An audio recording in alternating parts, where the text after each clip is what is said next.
राज्य विधिमंडळाच्या अर्थसंकल्पीय अधिवेशनाला उद्यापासून सुरुवात होणार आहे आणि त्याआधी आज संध्याकाळी 5 वाजता अर्थसंकल्पीय अधिवेशनाच्या पूर्वसंध्येला सरकारच्या वतीने चहापानाच्या कार्यक्रमाचं आयोजन करण्यात आलंय। विरोधकांकडून चहापानावरती बहिष्कार टाकला जाण्याची शक्यता आहे। तर संध्याकाळी 5:30 वाजता राज्य मंत्रिमंडळाची बैठक होणार आहे। त्यानंतर संध्याकाळी 6 वाजता महायुती सरकारची पत्रकार परिषद होईल।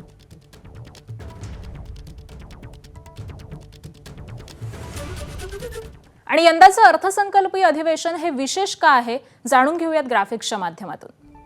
35 वर्षांनंतर प्रथमच अजित पवार नसलेलं हे अधिवेशन असणार आहे। त्याबरोबरच उपमुख्यमंत्री सुनेत्रा पवारांचं हे पहिलं अधिवेशन आहे।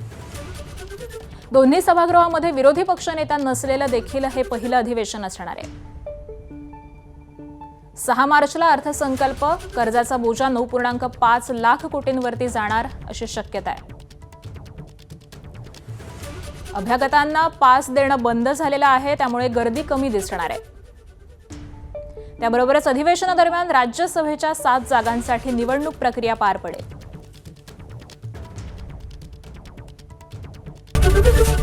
एबीपी माझा, उघडा डोळे बघा नीट।